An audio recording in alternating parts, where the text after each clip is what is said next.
victory. What will be behind their mind is because the reconnaissance team will be sent in front of them, scouting the enemy's territory without the cognizance of the enemies. So they will be seeing what type of ammunition they have, what type of guns, how do they eat, studying their everyday activities. So out of the blue sky, they will come with a report. The enemies that we are going to fight, they are weak in this point A, B, C. They state the type of the ammunition, what. So this army will come now singing songs of victory before executing the mission. Why? Because they assemble themselves, they arrange themselves properly, knowing that if we carry this type of weapon, M23, PK-46, AK-47, grenades, they know that they will subdue the enemy. So you will hear them singing. Now, allow me to define this word, victory. I have taken this definition from Oxford Dictionary.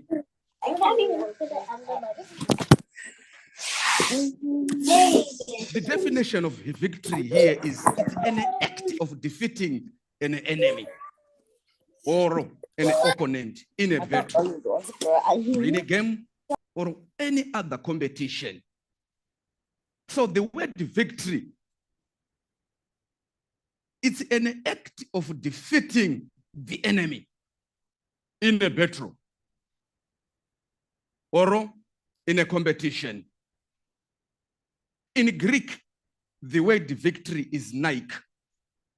In Latin, it's Victoria. Difficult problems overcome. Now, allow me to visit Hebrews chapter 12, the verse my daughter read, our key verse. Hebrews chapter 12, verse number 4. Verse 4. This is King James Version. King James Version, yes. Yes. I want different versions here. If you have different versions, I will allow you or ask you to read for us to have a clear understanding of this verse. This is where my sermon is built from. Now, verse 4. Verse 4. Yes. Ye have not yet resisted unto blood. You have not against sin. You have not yet resisted unto blood. Unto blood, yes. Striving against sin. That's another version. This is KJV. I want NIV. Is there any NIV here? Now, NIV here, Eudandarazi, what NIV is saying here? In your struggle against sin. In your struggle against sin. You have not yet resisted to the point of shedding your blood. You have not yet resisted to the point of shedding blood. This is NIV.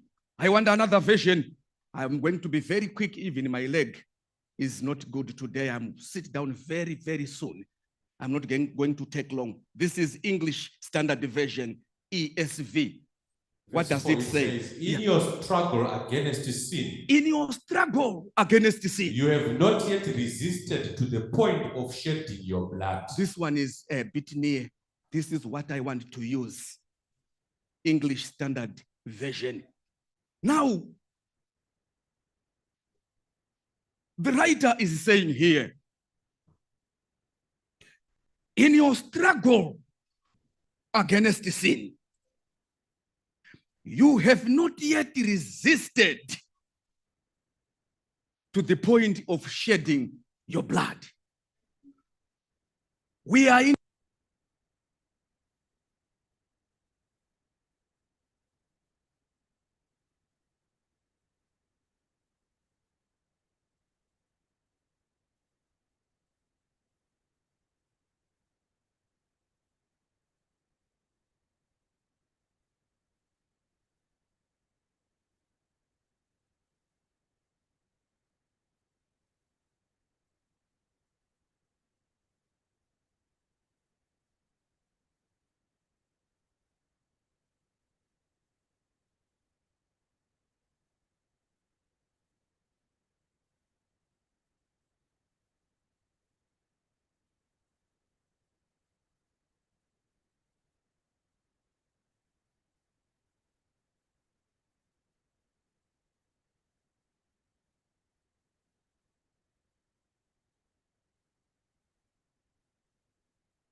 that's our enemy.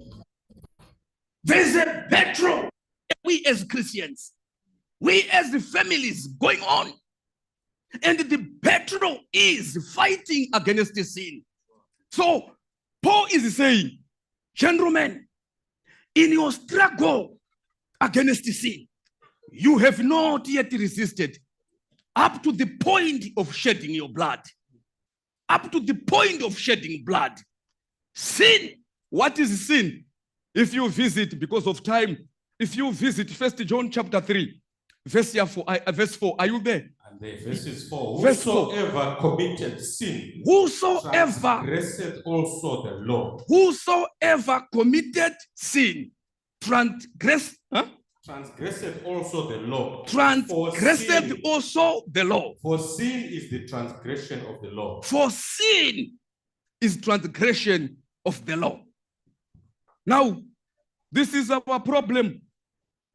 Our problem is the sin. Striving against the sin. Resist the sin.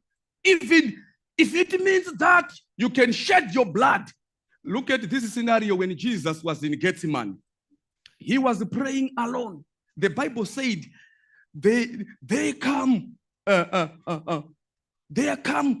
madongano ngaropa, drops like blood. He was resisting sin. He was praying for his life, for him not to sin, so that he may redeem planet Earth. He can restore the lost lives. He can bring back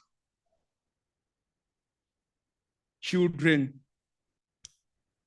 sons and daughters to his Creator. Now, sin is transgression against the divine law. Whoever commits sin also commits lawlessness. Everyone who is sin is breaking the law of God. Which one is the law of God? Do we know the law of God? If you visit Exodus chapter 20, from verses 1 to 17, that's where we see the sets of the Decalogue, the 10 Commandments. What is the purpose of the 10 Commandments in a Christian life, in a Christian setup? These sets of the laws, the 10 Commandments, they reveal the character of God. What type of God are we supposed to worship? What is all about his character? Because if we break the 10 Commandments, if we sin, his face will be separated. His face will not be shining upon us. He will hide his face from us because sin separates man from his Creator. So when God is calling you in this battle, he wants you to resist sin What is sin? Sin is transgression of the law, breaking God's law. What is God's law all about? When God called you, he will say, thou shalt not have other gods before me. Number one. Number two, he will say to you, you shall not make for yourself an image in the form of anything, neither in heaven or above the earth. The third commandment he will present to you when he called you is, you shall not misuse the name of the Lord your God. The fourth commandment, when God is calling you to resist sin, he is putting you in you this mind that you have to remember the Sabbath day by keeping it holy. When God is calling you, he is putting you in a position whereby you know how to respect or to honor your father and your mother. Thou shalt not murder. Thou shalt not commit adultery. Thou shalt not steal. Sin has been the biggest problem on earth since when our parents disobeyed God. And we have seen ourselves being driven from Eden because of sin. So, do we have a clue dealing with this thing so-called sin? Do we have any clue where our strength is laid? Where do we get our strength from? 1 John chapter 5. 1 John chapter 5, verses 4. Verses 4. For whosoever is born of God overcometh the world. For whosoever is born of God overcometh the world. And this is the victory that overcometh the world, even our faith. So, when God is calling us to resist sin, he is calling us to be born again.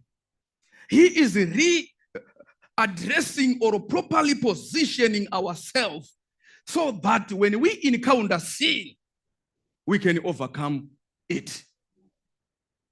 This is not a mere thing. You cannot resist sin by being highly educated. You cannot overcome sin by speaking proper English.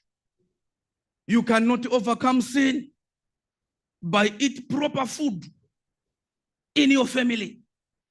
You cannot overcome sin, but you only overcome sin by accepting Christ in your life so that he will lead you. And you walk like David, pausing that the Lord is my shepherd. I shall not want. So, everyone